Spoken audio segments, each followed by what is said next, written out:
매일 쏟아지는 다양한 음악들, 그중에 그냥 지나쳐버리기엔 아까운 음악들과 음악인들을 뮤직 큐레이터 뮤지가 소개합니다. 음악과 음악인들의 이야기가 함께하는 시간, 뮤지스 뮤지션, 지금 시작합니다. 아직까지도 이 여름에는 곳곳에서 쿨의 해변의 여인이 흘러나오고, 겨울이 되면 DJ DOC의 겨울 이야기가 울려 퍼지게 됩니다.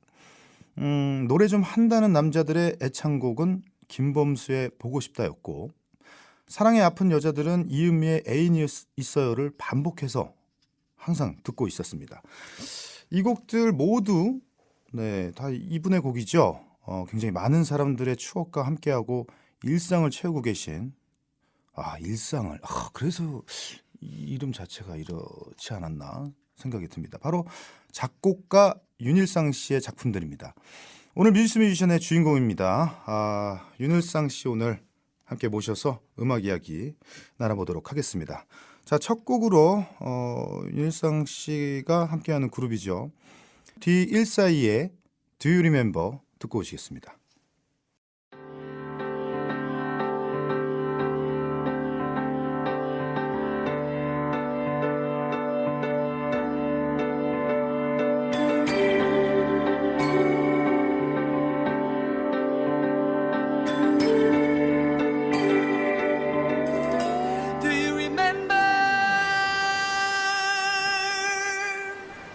Do you remember? Yeah. Do you remember? 아직까지 너는 Do you remember? Do you remember? 너를 잃어봐도 그 맘속의 shadow 그냥 그 어떤 말도 하질 않네 말을 안해 매일 나는 아무 일도 없는 듯 다시 또 하루를 살아가 이제 눈물도 흐르지 않아 그래 처음부터 어쩌면 너를 잃은 아픔보다는 내 슬픔이 더 소중했는지도 미안해요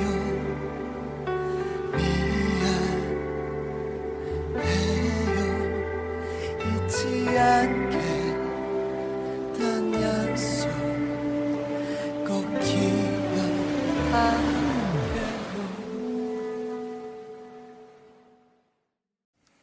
네, D142의 Do You Remember 듣고 왔습니다. 자, 이분 제가 이 첫 회 때부터 우리 제작진 분들한테 제가 모시겠다 이야기를 끊임없이 말씀을 드렸었는데, 감사하게도 오늘 또 이렇게 또 나와주셨습니다. 오늘 뮤지스 뮤지션 초대 손님 작곡가 윤일상 씨 모셨습니다. 어서 오세요. 반갑습니다. 우선 먼저 감사드립니다. 이렇게 또 바쁘신 가운데. 아니 뭐 뮤지 씨가 부르면 와야죠. 네, 지금도 네. 또 좀 전까지 작업을 하시다가 그럼요. 이렇게 와주셔서 너무 곡 작업입니다. 오해하지 마시고요. 여러 윤일상표 농담. 네, 요즘 위험하거든요. 네. 우선 저희 뮤지스 뮤지션 청취자분들한테 인사 한 말씀 부탁드리겠습니다. 네, 반갑습니다. 작곡가 겸 프로듀서 윤일상입니다. 네, 반갑습니다. 사실 일상 형님을 이제 소개를 시켜드리자고 하면은 사실 이제 너무 방대한 자료들을 다 소개시켜드리기가 모호할 정도로 네. 너무 많은 작품들을 하셔서. 사실 근데 뭐 방송마다 그렇게 소개를 받는 경우가 많은데 네네. 아직도 모르는 분들이 많아요. 제가 하셨던 작품들. 네, 어떤 곡을 했는지. 그렇죠. 뭐. 가장 유명했던 곡도 이게 윤일상 씨 작품이었어. 네. 이럴 수도 있고. 그렇죠. 네네. 심지어 뭐 보고 싶다 애니 있어요도 제 곡인지 모르는 분들이 아직도 있더라고요. 그럴 수 있죠. 네. 참 우리나라가 심각합니다 지금. 그 정도는 아닙니다. 네, 이게 진짜 정상적이지 않은 거 아닙니까? 굉장히 많은 분들이 알고 계시고 네. 음악과 조금 별개로 사시는 분들의 삶은 또 조금 다르기 때문에. 그래. 근데 네네. 제가 만약에 이제 제가 DJ 제한테 예전에는 좀 받긴 했었는데 요즘에는 이제 뜸하지만 네네네. 만약에 제가 DJ를 한다면 네. 곡 소개할 때 작곡 작사가를 같이 소개할 것 같아요. 특히 라디오에서. 제가 라디오를 진행했을 때는 했어요. 그리고 그렇게 하셨어요. 연도수까지. 연도수까지. 언제 발표된 누구 작사 누구 작곡의 아하. 어떤 제목인지도 얘기를 했었거든요. 역시 그 뮤지션이다 보니까 아무래도 저희는 이제 네, 그런 거를 좀 공감대가 있네요. 네네네. 근데 그게 크게 안 알려졌어요. 어떤 뮤지 씨가 그렇게 했다는 것에 대해서. 그게 좀 오래됐어요. 벌써 한 10년이 가까이. 꿍꾸라가 벌써 이렇게 된 거예요. 네네네네. 그렇게 됐군요. 근데 이제 네. 이거를 혹시 더 모르실 수가 있어요. 이 D142라는 밴드. 이거는 아무도 모르죠. 팀 이름을 얘기해도 네네. 한 3번 정도 다시 물어봅니다. 저는 일단은 뭐 알고는 있습니다만 네네. D142에 대한 소개를 한번 부탁을 드리겠습니다. 뭐 디길사이는 제가 키보디스트로 있는 이제 밴드 락 밴드고요. 네네. 네, 그래서 우리나라 요즘에 락 시장이 굉장히 많이 죽었지 않습니까? 전 네네. 세계적으로도 조금 뭐 불황이긴 하지만 우리나라는 특히 더 많이 죽었는데 네. 그럼에도 불구하고 이제 제가 처음 음악 시작했을 때 또 그 좀 백투 비긴 밴드 감성. 네, 그걸 돌아가자는 생각으로 한 3년 됐어요. 이제 결성한 지는. 한 3년 정도 네, 되셨고. 네, 그래서 계속 이제 연습해오고 있고 보컬리스트가 한 3번 정도 바뀌었는데 지금 다시 보컬리스트를 구하고 있습니다. 보컬이 힘들어요. 이제 알기 시작해 이 D142를 이제 알기 시작했는데 벌써 네. 이미 보컬이 3번 바뀌셨군요. 3번 바뀌었어요. 바뀌고 지금 새로운 보컬을 오디션을 얼마 전에 이제 네네. SNS에 신청을 해가지고 이제 광고를 해서 네. 많이 받고 있는데 직접 만나 볼 분들이 몇 분 계실 것 같아요. 그래서 후보분들이 이제 네네네. 생기고 계시군요. 네. 인연이 되면 또 같이 해서 지금 음반까지 다 끝났거든요. 네. 곡은 다 끝났는데 아쉽습니다. 그 혹시 이 D142 네. 이 이름이 네. 혹시 제가 우려하는 그 뜻입니까? 뭐 편하게 생각하시면 되죠. 네. 혹시 일상이라는 그 숫자를 표현을 하신 경상도 말로 일사에 그래서 일사이하는 이렇게 되는 거죠. 네. 네네네. 표현을 근데 하셨. 뭐 제가 뭐 독단적으로 하는 게 아니고 멤버들과 같이 협의해서 만든 이름이고요. 네네. 저희가 해외에 나간다고 하더라도 뭐 142로 가지 않고 네네. D142로 네. 그 발음 그대로 이제 갈 생각입니다. 보컬이 안 구해져가지고 해외 지금 스케줄을 소화를 못 하고 있네요. 알겠습니다. 뭘 합니까? 그런 걸로 알고 있겠습니다. 아니 그거 어떻게 들으셨어요? 곡이요 너무 네. 좋고 정말 이 리멤버 다시 한번 이 Do you 기억을- remember? 네, 그러니까 리멤버라는 단어 자체가 네네. 계속 이 노래가 기억 속에 남지 않을까라는 생각으로 들었습니다. 그래요? 네네. 잘 안 들은 것 아니 같은데. 한두 번만 더 하면 이제 거의 다 외울 정도로 네 곡의 이해력도 빠른 곡이 아니었나. 그래요. 네. 네. 아니 저는 이거는 몰랐었는데 한 번만 불러주시죠. 좀 바꿔서 불러도 됩니까? 안 됩니다. 멜로디를? 해보세요. Do you remember? 에휴, 우리 또 MJ 형님.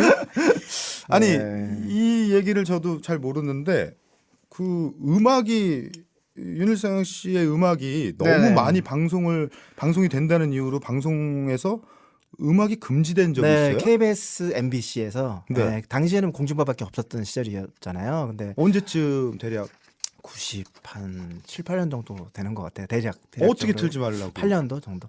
그때 당시 이제 한 작곡가의 음악이 너무 많이 나온다는 이유로 네네. 윤일상 음악을 한동안 금지시키겠다. 전체를? 네, 그래서 윤일상 작곡을 금지시키겠다. 그래서 와. 이제 그래서 그때 그 결정이 나고 제가 미국으로 갔죠. 예. 와, 그럼 말도 안 되는 일이 있었군요. 제가 볼 때는 지금에서야 할 수 있는 얘기지만 그때 네. 이제 고위직 방송국 고위직 분들이 저한테 네네. 몇 번 식사를 하자고 몇 번 연락했는데 제가 당시만 하더라도 좀 그런 것에 대해서 좀 거부감이 많았었어요. 예전에 왜 네네네. 가수분들이 CF도 안 하고 그랬던 시절이었잖아요. 음. 그래서 저도 방송국에 뭔가 좀 고위직을 만난다는 게 좀 껄끄럽고 싫은 게 아니고 그러니까 본인의 역할이 아닐 수가 있으니까. 그렇죠, 그렇죠. 근데 지금 생각해보면 왜 굳이 그렇게 제가 도망 다녔어요. 방송 섭외 안 받으려고. 심지어 지금 같았으면은 찾아가서 출연시켜달라 그럴 텐데. 아니 근데 이 말씀을 네. 뭐 저는 이제 윤상 형님도 이런 말씀을 하셨고. 아 그래요? 그 당시에 때 뮤지션들은 왜 이렇게 도망을 다니셨나요? 방송국을 상대로. 도망 다녔어요. 너무 많은 연락이 오고. 그러니까 지금처럼 이 네. 전체적인 종합예술의 느낌이 아니고 미디어라는 느낌보다 방송하는 사람은 방송하는 사람이지 그렇죠. 본인들은 이제 음악의 역할 이외의 것을 한다는 게. 그리고 지금보다는 이제 작곡가들이 지금은 이제 뭐 작곡가가 방송도 많이 하고 엔터테이너적인 성향도 좀 지니고 있는 것 같이 느껴지잖아요. 네네. 근데 그때는 아티스트적인 색채가 훨씬 더 강했습니다. 그래서 어리지만 뭐 나이 많은 분들도 저한테 선생님이라고 불렀었고 물론 그걸 저는 싫어합니다만은 그래서 약간 좀 그런 시대에 그런 뭐 주변 환경이 저를 조금 더 폐쇄적으로 만들었었고 또 제가 19살에 데뷔를 하다 보니까 네네. 남들보다 조금 더 폐쇄적인 어떤 성향이 커졌던 것 같아요. 예. 아무래도 느끼는 것도 달랐을 테고 네네네네. 그런 느낌은 있었어요. 그러니까 그 당시 제가 어렸을 때였지만 윤일상이라는 이 작곡가 분의 이름이 굉장히 많았는데 어떻게 생겼는지 아무도 그래. 모르는 거야. 그렇죠, 그렇죠. 방송을 안 하시기 때문에. 제가 일부러 뭐 거부했고 인터뷰도 안 했었고 심지어. 그렇죠. 예. 그래서 근데 그러던 찰나에 잠깐 빨리 말씀드리자면 왜 제가 방송을 하게 됐냐면 악동클럽이라는 방송으로 처음 데뷔를 했어요. 방송 데뷔를. 네. 이유가 그 전에 이제 인터뷰 같은 거 뭐 이런 뭐 토크쇼 같은 건 나갔지만 이제 고정으로 나간 건 그게 처음이었었는데 그게 한 98년 정도 됐겠죠. 네. 이유가 전국에 윤일상 작곡 교실이라는 게 굉장히 많이 생긴 거예요. 사기로. 아, 본인의 허락 없이. 허락이 아니고 이제 그냥 자기가 윤일상이다. 왜냐하면 윤일상이라는 이름이 맞습니다. 안녕하세요. 윤일상입니다. 네. 그래가지고 전국에 그걸로 경찰서에서 연락 어머, 와가지고 어머. 그 사실 확인에 대해서 저한테 물어보고 그래서 그런 사기로 많은 분들이 이제 피해를 당했다는 얘기 듣고 내가 너무 그러니까 실체 없이. 그때부터 인터뷰를 시작했던 것 같아요. 그래서 사진이라도 찍혀서 얼굴이라도 좀 확인할 수만 있으면 그렇죠. 그런 사기를 방지할 수 있지 않을까. 조금 약간 좀 죄스럽더라고요. 제가 뭐라고. 야, 그런 일들이 있었군요. 네. 아 근데 어느 정도였습니까? 그 왜 한 번은 가요 톱10 1위에서부터 10위권 안에 토테는 뭔가 탑 네. 탑 10에 네, 탑10에 형님 노래가 어느 정도까지 수록이 한 됐었어요? 7, 8곡이 10위 안에 아니면은 10위 전체 안에, 10위 안에. 네. 전체적으로는 한 100위권 안에는 30% 정도. 와. 그러니까 좀 너무 지나치게 많이 작업을 하긴 했습니다, 당시. 와, 10위 안에 6, 7곡이 들어간 거는 정말로 네. 당시에는 뭐 이제 지나간 일이니까 유일한 일 아니셨을까? 뭐 그럴 수 네. 있겠죠. 당시에는 제 곡을 이제 받는 분들이 뭐 소위 마이킹이라고 예전에는 얘기했었는데 선급금이죠. 네네. 선급금을 금액도 바뀌었기 때문에 네. 그러니까 제 곡을 받기 위해서 많은 사람들이 사실 괴롭혔죠. 어. 네. 저한테는 좀 그게 아무래도 줄을 서셨겠죠. 다른 네, 제작자분들께서. 저는 좀 힘들었던 시간이었습니다. 네. 그리고 다음 질문이 저는 사실 이제 형님이 좀 기여라 하시고 네네네. 그래서 이걸 잘 몰랐는데 음. 소문은 들었었거든요. 곡 작업을 하실 때 굉장히 이제 남자 가수들을 벌벌 떨게 만드는 이거 무서우신 작곡가로 유명하셨다고 소문이 있었는데 네, 녹음 당시에는 사실 지금은 같이 음정 교정 프로그램도 없었었고 아 그렇죠. 네, 테이프 시절이었기 때문에 네. 아마 모든 작곡가들이 다 집중도가 지금보다 한 글쎄요 제 느낌에 100배 이상 강했던 것 같아요. 엔지니어도 마찬가지. 왜냐면은 요즘 같은 때는 사실 오늘 컨디션이 안 좋으면 그렇죠. 오늘 거 내비두고 다음 주에 다시 하자라고 할 수 있는데 그렇죠. 당시 때는 뭐 하루 웬종일 하는 것도 사실은 네. 쉽지가 않았을 네, 그렇죠. 때였고. 믹서가 리콜이 된대. 이게 뭐 그렇죠. 그런 스튜디오에 가려고 막 노력했을 정도니까 언두 자체가 안 됐던 시절이었기 때문에 언두라는 말씀은 이제 이전의 버전을 다시 되돌리는 그럼요. 이제 그때는 컴퓨터를 사용했던 시절이 아니고 테이프 레코딩 녹음 시절이었기 때문에 네네. 그 언두됐던 게 그 레이더라고 서울 스튜디오에서 그게 한 2000년대 초반에 네. 그때 바이어로 프로들 나온 이유죠. 그때 이제 지금 무슨 얘기를 하고 있는 거죠? 지금 너무 어려운 얘기를 장비에 관한 이야기였습니다. 네, 장비에 관한 얘기. 현재와 과거사에. 엔지니어 분들은 다 아실 거예요. 아시죠? 네. 그러면 당시 좀 기억에 남는 가수나 작품이 있었습니까? 굉장히 좀 많이 신경 썼었고 실제로 네. 작업 자체도 예민했었고 그때 뭐 사실 뭐 구피라는 팀 승광이나 네네. 또 영탁스 클럽 구피 비련 같은 곡, 네네. 영탁스 클럽의 뭐 정, 정 타인 뭐 타인 예술이네. 네, 그런 곡들을 작업할 때 좀 많이 예민했었죠. 근데 쿨이나 뭐 터보 같은 경우, 네. 쿨의 해변의 여인 뭐 또 뭐 애상 변명 이런 뭐 운명 이런 거 할 때는 사실은 화를 낼 필요가 없었던 뭐 이재훈 씨가 그 당시도 노래를 너무 잘했기 때문에 네. 그랬었는데 한 번 애상 변명 앨범을 이제 못 낼 뻔한 적이 있었어요. 만들고 나서의 곡을 만들었는데 이제 네. 노래 녹음하는 날, 그 저는 항상 물어보거든요. 연습 많이 했니? 그럼 가수들이 연습을 했어도 잘 많이 못했어요. 왜냐면 혼날까봐 그렇게 얘기하는 경우가 있는데 난 그게 너무 싫었던 거예요. 그래서 그 유리 씨가 별로 못했어요 이러는 거예요. 그래서 진짜 별로 못했어? 아 정말 뭐 스케줄이 너무 바빠가서 못했어. 네. 그래? 그럼 하지 마. 그리고 그리고 제가 나가버렸어요. 어. 녹음실을. 당시 광화문 스튜디오였는데 어. 성수 형이 놀래가지고 나와가지고 일상 나 왜 그러냐 그러면서 거의 뭐 좀 저한테 막 거의 막 안다시피 하고 네, 그 정도로 이제 예민하게 또 작업 너무 예민했죠. 지금 생각해 보면은 후회스러운 시절이긴 했는데 당시에는 뭐 잘 수 있는 시간이 빨간불 켜졌을 때 네. 밖에 없었기 때문에 또 예민함이 변명을 해보자면 네.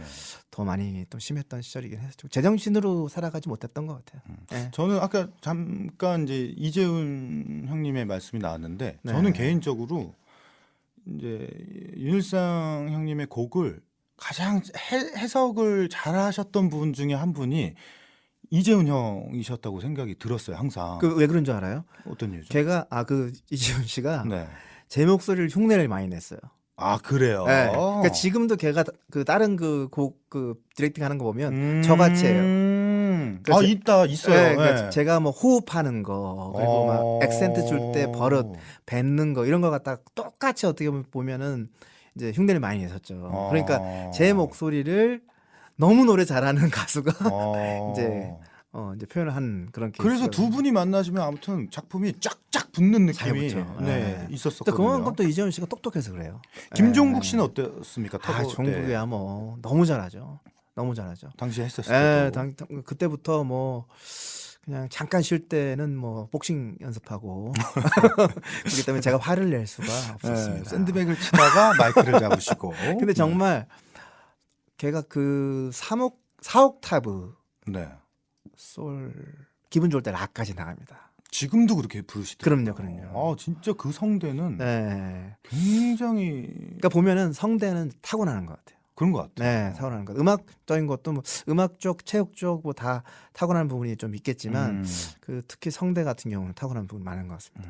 혹시 뭐 제일 말 안 들었던 가수도 있었습니까? 이 혼내도 혹은 이렇게 해봐도 늘 좀 아니요, 말 안 들었던 가수는 없었던 것 같아요. 얼마나 호통을 주셨길래. 아니. 잠깐만요. 그리고 한때는 이름을 건 앨범을 내고 가수 네. 활동도 또 하셨습니다. 가수 활동을 한 건 아니고요. 네. 사실 그 제 이름을 건 건 아니었습니다. 당시에 제 앨범 이름이 사이키라는 이름으로. 사이키요. 네. 네네. 왜 전 몰랐죠? 그 컴필레이션 그거는 형식의 이제 소울리스트. 그렇군요. 그거는 제 윤일상 이름으로 네네네. 앨범 발매한 거고 그 전에 제가 가수 형식으로 나갔던 전곡을 제가 불렀던 앨범은 사이키라는 이름으로. 이런 앨범이 있었군요. 네, 거의 뭐 이때도 제가 도망 다녔기 때문에 네네.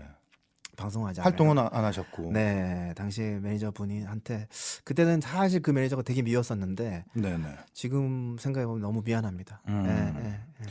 그렇게 해서 이제 본인의 앨범도 하시고 지금은 이제 밴드에 또. 네, 밴드도 이제 하고 뭐 요즘에는 영화 음악도 하고 있고. 그래서 네. 영화 음악을 이제 얼마 전에 지난해였죠. 네네. 안시성이라는 영화를 통해서 이제 영화 음악 감독을 맡으셨습니다. 네. 굉장히 저는 이제 옆에서 얘기도 많이 듣고 했었지만 보통 이렇게 작업하시는 분들이 안 계신데 그냥 혼자서 거의 다 끝내셨어요. 거기다가 아니고 100% 혼자 다 한 거죠. 100% 네. 믹스까지. 네네. 이거 어떠셨습니까? 이제 이전에 기존의 이제 가요 작업과 영화 음악 작업을 이제 가요 작업도 사실 혼자 하기 힘들어요. 음. 네, 혼자 하기 힘든데 이제 글쎄요 나이가 이제 좀 많이 먹어가면서 더더욱이 체력적인 부담이 좀 많이 오긴 하는 것 같아요. 아무래도. 네. 그런데 이제 영화 작업 같은 경우는 소위 이제 프로세싱 작업, 네. 뭐 바운스를 친다든지 뭐 네네. 이렇게 그러니까 컴퓨터로 이제 시간이 필요한 네. 작업 때 자야 되는데 혼자 하다 보니까 못 자는 거예요. 예를 들면 예전에는 엔지니어 헬퍼가 있었을 때는 그거 이제 시켜놓고 좀 그 시간에 이제 잤었는데 잠을 못 자는 거예요. 직접 확인을 계속 이제 계속 하셔야 해야 되니까. 예. 그래서 사실 뭐 힘들었지만 당분간은 혼자 하지 않을까 생각이 드는데 혹시 이 방송 들으시는 분 중에 네. 또 미래의 작곡가를 꿈꾸시는 또 재능 있는 분 계시면 언제든지 연락 주시면 제가 함께할 용인이 있습니다. 아 갑자기 구인 공부를 네, 아니 뭐 아니 인연이라는 게 어디서 올지 모르겠어요. 아 그럼요. 네네. 그럼 앞으로도 이제 영화 음악 작업도 계속 네, 지금도 이제 올해 크랭크인 한 영화 뜨거운 피라는 영화를 또 하시는군요. 네, 들어갔고 네. 지금 이제 프리 프로덕션으로 한 뭐 10곡 정도 작업하고 있습니다. 네. 뭐 가요에서 이제 영화 음악까지 하셨는데 뮤지컬 됐었죠. 뮤지컬도 서편제. 서편제라는 작품을 네, 하셨고 네. 또 도전하고 싶은 혹시 뭐 분야가 있을까요? 저는 글쎄요 이제 퍼포머로서는 사실 뭐 팀을 이제 조피디 군이랑 같이 네. 하긴 했었는데 그때 이제 키보디스트 겸 프로소로 활동을 했었는데 뭐 개인적으로는 어렸을 때도 랩을 하긴 했었어요. 그래서 래퍼로도 한번 해보고 싶은 생각이 있고 또 죄송합니다. 제가 지금 아닙니다. 아닙니다. 기분이 좋아서 랩을 하신다는 아니, 뭐. 너무 반가운 소식에 제가 웃음이 나온 거지 뭐 아니 제가 절대로 가끔씩 이제 앨범에서 약간 당황스럽네요. 네, 아까 그저 삐 해주시고요. 저희 방송 그 정도는 괜찮습니다. 그렇습니까? 네네네. 네. 혹시 놀라실 수 있으니까 제 이미지가 또 착한 알겠습니다. 이미지라. 삐 처리해드리겠습니다. 네네네. 네. 그래서 뭐 랩도 해보고 싶고 또 음악적으로는 제가 안 해본 장르가 이제 오페라입니다. 오페라. 오페라. 네. 정말 많은 장르를 하셨어요. 네, 발라드부터 댄스, 클래식까지. 네, 오페라를 해보고 싶어요. 굉장히. 네, 그리고 얼마 전에 조수미 누나랑도 같이 작업을 했었는데, 네, 들었습니다. 네, 더더욱이 그런 욕구가 강해졌어요. 네, 한번 진짜 클래시컬한 음악을 현대 지금 이 시기에 그걸 표현하고 싶은 욕구가 많이 있어요. 제가 뭐 워낙에 또 클래식으로 시작을 해서 사실 말씀은 이렇게 쉽게 하셔도 네. 이제 또 음악하는 후배 입장에서 사실 이렇게 많은 장르를 한다는 거는 거의 찾기 힘들거든요. 누가 사실 막 발라드 했다가 댄스 했다가 클래식 했다가 하시는 분이 드문데 이제 본인은 이제 굉장히 쉽게 말씀을 하시는데 아마 그 작업이 어마어마하게 힘들고 이제 일상 형님이 거의 정말 유일하게 이런 여러 장르를 다스리시는 분이 아닌가. 힘들기 때문에 재밌는 것 같아요. 저는 오히려. 네, 왜 그러냐면 공부를 해야 되잖아요. 제가 이제 국악 죄송합니다. 국악 관련 작업할 때도 공부를 많이 했거든요. 근데 그런 과정 속에서 이제 고이지 않는 것 같은 생각이 드는 거예요. 계속 똑같은 장르를 사실 장르라는 건 음악 표현 방식의 수단일 뿐이잖아요. 그쵸. 그러니까 우리가 너무 락을 했다가 발라드를 한다, 뭐 댄스를 했다가 무슨 뭐 클래식을 한다, 이게 그냥 들으면은 조금 더 이렇게 너무 넓은 것 같지만 사실 장르라는 거는 그냥 표현 방식의 일부분일 뿐이지 결국 음악과 멜로디는 그냥 있는 거거든요. 그렇죠. 네. 예를 들면 보고 싶다를 클래시컬하게 편곡을 하게 되면 그 클래식이 되는 겁니다. 그렇죠. 말하자면. 어떤 리듬의 패턴의 설명이 장르인 거지. 그렇죠. 네. 누군가가 붙여준 장르에 내가 국한되고 싶지는 않은 거죠. 그래서 세상에 만들어놓은 모든 장르를 한번 해보고 싶습니다. 죽기 전까지. 오페라까지 한번 저희도. 같이 하시죠. 오페라요? 원래 클래식 작곡가잖아요. 네. 네. 못해서 그만둔 건데 또 다시 하라고요? 하실 수 있잖아요. 근데 쉬운 장르가 아니어서 뭐 기회가 되면 한번 불러주시면. 저는 무조건 창작으로 할 거기 때문에 그런 거 재밌지 않습니까? 그럼요. 네네. 힙합 오페라 어떻습니까? 그런 성향의 크로스오버 지향 성향은 저도 좋아하죠. 네, 그렇습니다.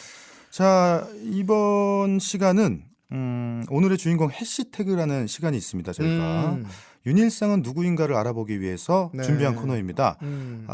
오늘 주인공에 대한 핵심적인 단어, 문장을 저희가 소개를 시켜드리는 건데 샵을 달아서 이제 문장을 쓰잖아요. 저희가 SNS상에서 그렇죠. 주요된 문구를 그런 걸 한번 모아봤습니다.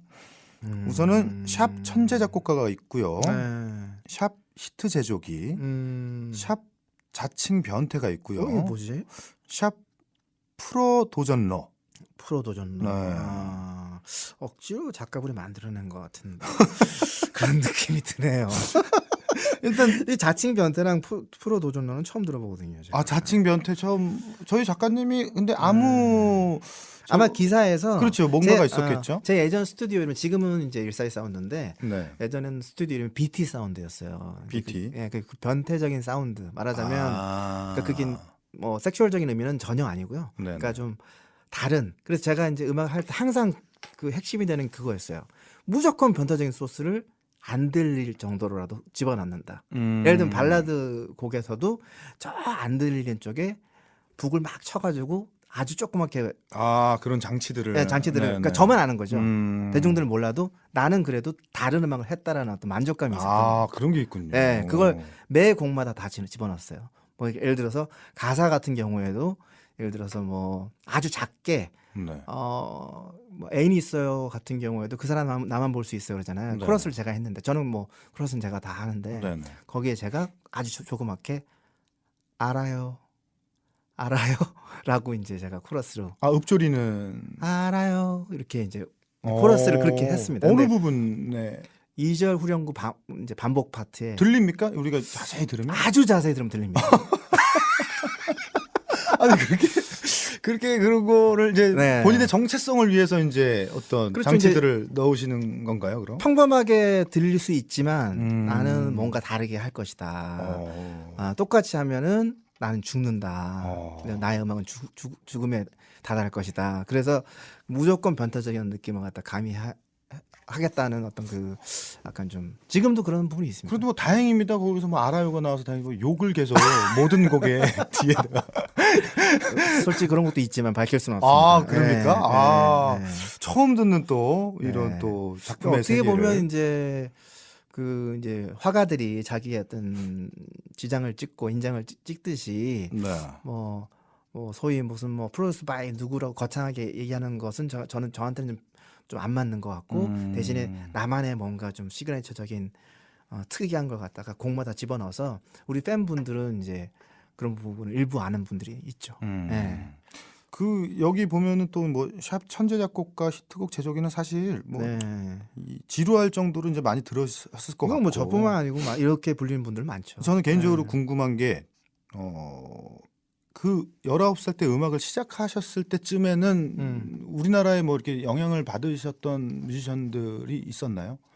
유재 선배님, 유재하 선배님, 네네. 네, 앨범에 유재 선배님이랑 이영훈 선배님, 이영호 선배님. 네, 그래서 그 분들의 음악을 듣고 사실 이제 저희 세대 때 그 음악인들은 가요를 잘 안 들었습니다. 네. 아 그렇죠. 네, 네. 좀 많이 일부러라도 접하지 네, 않았고 네. 좀 팝 위주를 많이 들었었고 또 당시 제가 좋아했던 음악들이 뭐 레제플린이라든지 뭐 디퍼플이라든지 당시 뭐 90년대 대학 때는 널바나를 많이 들었었군요. 락이 항상 기반이 예, 있었군요. 예, 예, 네네. 스톤 템플 파일럿이나 그런 것들을 많이 듣다 보니까 좀 의도적으로 멀리한 바가 있었지만 그래도 이제 유재 선배님 같은 경우는 가요 형식 자체를 바꿔놓으신 분이고 또 이영훈 선배님은 그렇게 팝스러운 가요를 네. 만들으셨던 분이기 때문에 그리고 뭐 무엇보다 빠질 수 없는 또 조용필 선배님 계시네요. 조용필 선배님. 네, 영원한 음악인이죠. 네. 그럼요. 네네. 네네. 네. 그 프로 도전러가 있는데 네. 이건 뭐 앞서서 뭐 말씀을 드렸었던 것 같고 네. 앞으로도 계속 도전을 하시는 뭐 죽을 때까지 음악 말고도 있으신가요? 도전하시고 싶으신 음악 말고는 제작을 도전했다가 네. 이제 몇몇 가수를 성공시켰지만 네네. 개인적으로는 황폐해지는 망가진. 앞으로도 근데 혹시 생각은 있으십니까? 제작에 제작은 글쎄요 이제 의미가 있는 네네. 작업이라면 사실 뭐 제가 할 수 있는 부분은 할 수 있겠지만 본격적인 기획사를 제가 갖춰서 제작은 안 할 것 같아요. 네, 저는 안 할 것 같고 또 이미 크게 해보셨기도 네, 많이 했었고. 해봤죠. 네. 네네네.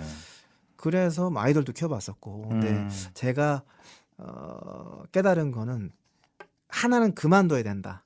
그렇죠. 네, 그런 생각이 들더라고요. 네. 그래서 음악을 그만둘 수 없기 때문에 네네. 저는 뭐 영원한 음악인이 되고 싶습니다. 저도 이 동생 입장으로서 그냥 지금의 형님의 뮤지션 모습이 훨씬 잘 어울리시는 그죠? 분 같아서. 네. 근데 이게 우려가 되는 부분은 머리가 좋으신 분들은 이걸 가만히 못 두시더라고요. 막. 그래서 저는 이제 아이디어는 낼 수 있으니까 그래서 아는 동생이 뭐 회사를 한다 그러면 이제 제가 뭐 기획회 같은데 참여해가지고 아이디어를 많이 내죠. 그리고 실현을 갖다가 시키는 것까지 제가 해봤으니까 이제 뭐 또 이제 그런 거 이제 사회이사라든지 뭐 글쎄 뭐 직함은 필요 없고요. 고문 그냥 뭐 정도? 고기만 사주면.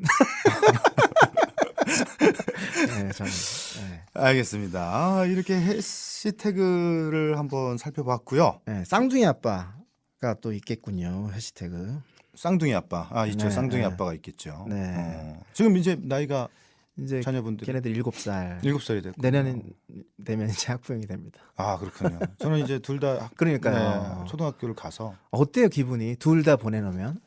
그래서 저는 이게 어떤 느낌이냐면 학교에 가서 이제 사실은 어린이집 유치원까지만 해도 그러니까. 많은 보살핌들 있잖아요. 선생님들의. 예, 근데 이제 초등학교 딱 들어가면 음. 이제 이 스스로들의 첫 겪는 사회라는 게 느껴져요. 그렇죠. 선생님 한 분에 음. 여러 아이들이 있는데 거기서 긴장한 모습도 이제 보이고 하면은 이게 음. 너무 마음이 이제 시작하는구나. 이 사회라는 조그만한 사회를 이제 왜냐면 눈치도 보기 시작하고 그렇죠. 뭐 나랑 안 맞는 사람도 이제 느껴지는 게 오는 거고 선생님의 어떤 나만 안 쳐다봐주는 그런 시선도 이제 처음으로 느끼는 시기여서 너무 그러니까 대견하고 이제 아련하고 내가 얘네들이 이제 또 이 뭐 어렵고 무섭자면 무서운 세상에 이제 첫 발을 들이는데 걱정도 되고 그렇죠. 망감이 조금 교차. 너무 많이 얘기할 수도 없는 거고. 그렇죠. 그 오롯이 개인으로서 첫 발을 내딛는 게 학교 생활의 시작인 것 같아요. 맞습니다. 돌이켜 보면. 네네. 근데 뭐 잘할 거예요. 유씨 그래도 같이 똑똑한 친구들이니까. 저는 개인적으로 그렇게 생각합니다. 우리가 혹은 선배님이 겪었었던 소위 국민학교, 네. 뭐 요때 시대보다는 지금의 시대가 훨씬 진보됐죠. 했기 때문에 그런 점에서 사회를 믿는 맞아요. 부모가 되기로. 네. 뭐 안전한 또 사회로 나가기 위해서는 또 우리도 노력을 해야 노력을 되고요. 해야죠. 음악적으로. 네. 네, 맞습니다. 그래서 저희가 이제 최근에는 팟캐스트 작품이라는 그러니까 지금 약간 네. 자꾸 진행을 하고 싶어요. 나름 이제 의미 있는 네. 저한테는 굉장히 의미가 있는 그렇죠. 저희 팟캐스트 둘 다 그죠. 네. 지금 이 장소에서도 저희가 몇 번 녹음을 했었고 맞습니다. 네. 저는 이제 윤일상 형님께서 먼저 이제 저한테 감사하게도 이런 제안을 또 해주셨어요. 형이 이런 네네. 생각을 하고 있는데 네. 쉽게 말하면 저희가 이제 음악 저작권 혹은 음악 저작권이 아니더라도 다른 모든 예술에 있는 저작권에 대해서 그렇죠. 조금이나 같이 공감하고 정보를 조금 알려드리고자 만든 프로그램이었는데 네. 어떻게 해서 이거를 처음에 이제 생각을 하셨던 겁니까? 일단 두 가지로 나눌 수가 있는데 첫 번째는 작품자 입장에서 몰라서 당하는 경우도 많고 몰라서 희생당하는 경우 또 몰라서 또 과도하게 또 주장하는 바 네네. 이런 것도 있을 수 있고요. 근데 두 번째로는 사실 대중분들이 네. 알았으면 좋겠다는 생각이 굉장히 컸어요. 그러니까 저작권이라는 개념 자체를 모르시기 때문에 이제 너무 비약적으로 좀 과다하게 오해도 많이 하시고 또 불법을 행하는 데 있어서 또 이게 너무 양심의 가책도 없고 그런 부분이 많이 있는 것 같아서 이걸 좀 기본은 알려드려야 되겠다. 네네. 나도 조금 더 깊이 공부하고 또 하면서 우리가 공부가 되지 않겠습니까? 그렇죠. 예. 네. 그래서 이게 만약에 오래 길어지면 이것이 우리나라의 저작권의 교과서가 일종의 되지 않을까. 근데 저도 너무 뿌듯한 게 이런 생각이 사실 들어요. 이런 방송을 통해서 이런 정보를 알려주는 게 저희 프로그램이 사실 처음이잖아요. 앞으로도 쉽지 않습니다. 네, 사실. 그래서 여러분들도 기회가 되시면은 지금 듣고 있으신 청취자분들도 한 번쯤은 관심을 가지면 분명히 더 많은 이런 작품자들의 이해력에 대해서 조금 같이 공감을 할 수 있는 부분이 있다고 저는 생각이 듭니다. 특히 뭐 인디 뮤지션 분들도 많이 들으시면은 네네. 그 좀 몰랐던 부분도 많이 알 수 있고 자기가 또 찾아야 될 권리에 대해서도 그게 뭐 돈으로 환원되는 게 문제가 아니고 맞습니다. 챙길 수 있는 부분이 있죠. 분명히 권리를. 네네. 그 얼마 전에 그 안타까운 노틀담 성당 네네. 화제가 됐잖아요. 근데 참 어떻게 보면 아이러니컬하게도 노틀담의 성당을 아주 조사를 많이 해서 그것을 토대로 만들어 놓은 게임이 있대요. 어떤 거를 토대로요? 노틀담 성담을 갖다 구조를 막 분석을 해서 그걸 배경으로 한 게임이 있대요. 네네네. 제가 정확히 이름은 모르지만 네. 그 게임 때문에 복원이 가능할 수도 있다. 더 빨라질 수 있다. 이런 얘기를 들었어요.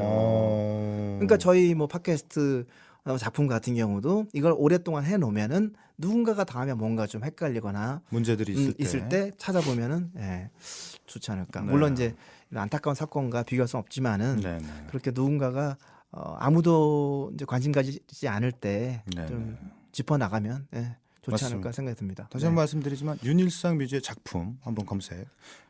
이제 제가 뒤로 갔습니다. 윤일상이 앞이고요. 아니, 뮤지 일상 뮤지의 작품. 보세요. 뮤지 일상 작품 이상하잖아. 이상하고 내가 너무 오기 부리는 것 같고. 네. 한번 네. 시간이 되신다면. 발음상 좀 좋아서 그렇게 한 것일 뿐이고요. 뭐, 아니 당연히 저는 네, 이제 네. 특히나 또 직책도 맡고 계시고 우리 형님께서 무슨 또 직책이 있습니까? 윤리위원회 회장님이십니다. 윤 회장님으로 또 회장이 아니고 이제 네. 위원장입니다. 위원장님. 네, 네. 네. 네. 자 그리고 저희가 특별하게 생각한 곡을 한번 여쭤봤는데 이은미 선배님의 알바트로스라는 곡을 네, 알바트로스. 뽑아주셨습니다. 네. 어떤 이유에서 이 곡을? 알바트로스라는 새 아시죠? 네네. 알바트로스라는 새의 이름인데요. 그 새는 덩치가 너무 커서 날개를 못해요. 아 혹시 사람만한 새? 네, 굉장히 큰. 네네네. 사람만 하진 않죠. 이제 뭐 사람보다는 좀 작지만 굉장히 큰 새인데. 그 넓적부리 황새를 말씀하시는 거 아닙니까? 그건 모르겠어요. 우리나라 말로 맞는 것 같아요. 아 그래? 어쨌든 네, 알바트로스라는 새가 너무 덩치가 커서 네네. 날지를 못하는데 한 번 날면은 내려오질 않는데요. 네, 그만큼 너무 힘겨운 상태에서 날아가고 싶은데 너무 힘들지만 한 번 날아가기 시작하면은 내려오기가 싫은 건가요? 그러니까 나의 꿈과 희망을 펼칠 수 있다. 그런 어떤 제가 제가 이제 올해로 28년째인데 데뷔한 지. 네. 이 곡을 쓰기 전까지만 하더라도 이제 소위 말하는 연가, 사랑 노래를 위주로 많이 썼는데 네. 좀 뭔가 그게 아마도 세월호 사건 이후에 많이 바뀌었던 것 같아요. 생각 자체가 많이 바뀌어서 사랑 노래를 못 쓰겠어요. 그 사건 이후에 한동안은 그래가지고 좀 뭔가 사랑스러운 곡을 느낌의 곡을 말씀하시는 거겠죠? 그 사랑이란 주제. 아예 그냥 통틀어서. 그게 너무 통속적으로 저는 느껴져서 그래서 뭔가 희망을 줄 수 있는 뭔가 이 사람들한테 왜냐하면 문화는 사회를 반영할 수밖에 없잖아요. 근데 네. 그 속에 내가 나 몰라라 하기가 힘든 거예요. 그래서 뭔가 좀 의미 있는 주제로 뭔가 희망을 줄 수 있는 그런 곡을 만들어야 되겠다. 그래서 만든 곡이 알바트로스라는 곡이고 네네. 그 이후로 또 뭔가 뭐 정권도 바뀌기도 하고 많은 분들이 또 물론 의혹은 아직 많이 이제 수사가 단계로 넘어가야 되겠지만 좀 풀린 다음에 바야흐로 이제 비로소 이제 사랑 노래를 할 수 있겠다라는 그런 순간이 이제 생기기 시작했었죠. 제가 옆에서 이제 일상님을 조금 이렇게 보면은 굉장히 이제 사회 이슈에 대한 생각을 늘 같이 공감하시려고 노력을 하시는 것 같으세요. 그래서 그냥 사실 음악하는 사람들의 뭐 단점일 수도 있는데 내가 하는 것 이외에 다른 관심을 보이지 않는 경우에 대부분이죠. 사람들이 네. 굉장히 많은 편이거든요. 근데 음악하는 사람들뿐만 아니고 보통 일반 회사원분들도 대부분 그렇더라고요. 그렇죠. 예. 쉽진 않죠. 예. 이 모든 것에 대해서 이슈에 대해 특히나 조금이나마 좀 이렇게 스트레스가 본인한테 올 수 있다는 생각의 어떤 이슈에 대해서는 더욱더 또 그런 것 같은데 맞아요. 이런 말씀 하실 때마다 되게 저도 옆에서 나도 그런 일에 대해서 생각을 해 보았는가라는 생각을 가끔씩 하는데 자식을 키우다 보니까 더 그렇게 되는 그게 거예요. 맞아요. 저도 네. 그래요. 예. 그런 애들한테 좀 안전한 세상을 맞습니다. 만들어 줄 어른으로서 의무가 있다고 생각되다 보니까 그게 우리가 직접적으로 참여하기 힘들지만 음악으로 할 수 있잖아요. 충분히. 네네. 이제 그걸 예둘러서 그런 생각이 좀 들죠. 저도 네. 어저께 그래서 탁재훈 형이랑 네. 술집 갔어요? 봉사 이거 잘라주시고요. 저도 어저께 탁재훈 형이랑 봉사 활동을 하고 왔어요. 그래요. 이제 입양하는 곳이 있는데 네. 저희가 찾아갔던 곳은 정부의 지원을 조금 못 받는 곳이어서 조금 많이 알리고 도움의 손길을 조금 알리고자 너무 잘하셨습니다. 갔었는데 네. 마음이 또 전혀 제가 여태까지 느끼지 못했던 많은 생각들이 좀 들더라고요. 오히려 우리가 힐링을 받아요. 맞아요, 맞아요. 그런 활동을 네, 하게 되면 네. 맞아요. 저도 이제 그 자원봉사 단체 그 홍보 대사기도 하고 제가 네네. 거의 한 7, 8년, 10년 정도 됐을 거예요. 지금까지 이제 뭐 많지는 않지만 활동을 한 지가. 근데 할 때마다 느끼는 게 제가 이들을 도와드리는 게 아니고요. 제가 이들 때문에 도움을 받아요. 맞습니다. 맞습니다. 예. 네. 깨달음을 얻게 그러니까 되고 서로 도움을 받는 세상이 뭐 있을지는 모르겠지만 그렇죠. 그런 생각을 갖게끔만 네. 하더라도 노력을 해주시는 게 모두가 또 그렇죠. 해야 될 근데 일 사실 중에 하나가 아닌가. 꿈만 꾸면은 바뀌어지지 않습니다. 실천을 실천을 해야 될 것 같아요. 실행을 하고. 여러분들도 좀 네. 주변에 많은 관심을 좀 가지시길 좀 권해드리겠습니다. 네. 자, 그리고 저희가 사실 윤일상 씨의 곡을 발표된 곡이 많은 거는 뭐 누구나 알고는 있지만 저도 한번 여쭤봤었거든요. 형 만들어 놓은 곡들도 많으세요? 그러니까 한 3,000여 곡 됩니다. 미발표 곡이. 예. 그래서 저 와이프한테 이제 그만하셔도 되는 거 아닙니까? 그만 만들으셔도 아니요, 되는 거 아니요. 아닙니까? 그 정도면? 저는 이제 그 예술가를 통틀어서 피카소를 제일 좋아하는데 그분의 삶이 특히 좋았던 이유는 네. 그 여성 편력을 제외한 네네. 죽기 직전까지 작품 활동을 하셨어요. 예. 저는 꼭 그런 삶을 살고 싶어요. 그럼 네. 나중에 뭐 진짜로 이 곡들이 앨범으로 나오지 못한다고 하면은 이런 거를 어떻게 확인을 할 방법이 없잖아요. 그래서 이제 아내한테 부탁을 하고 만약에 내가 죽으면은 미발표 곡을 갖다가 어. 악보 작업이랑 다 해놓고 갈 테니까 죽고 난 다음에 이제 일정 시간을 좀 텀을 두고 발표해달라. 예, 그래서 저희가 죽고 나서도 적어도 한 10년 이상은 제 신곡이 발표되지 않을까. 야, 3,000곡을 네, 만들어 놓으시는 게 참 매일 발표를 해도 이거는 어려운 일인데. 근데 앞으로도 계속 곡을 쓸 거니까요. 예. 뭐 사후 세계는 뭐 제가 모르겠지만 그렇죠. 먼 많은 날까지 우리 일상이 형님의 곡이 널리 네. 퍼지기를 바라겠습니다. 저도. 저도 희망합니다. 자, 이쯤에서 노래 한 곡을 좀 듣고 올 생각인데요. 네네. 어떤 노래를 조금 들어볼까요? 추천을 하는 곡. 제가 아까 말씀드렸다시피 이제 4.16 그날은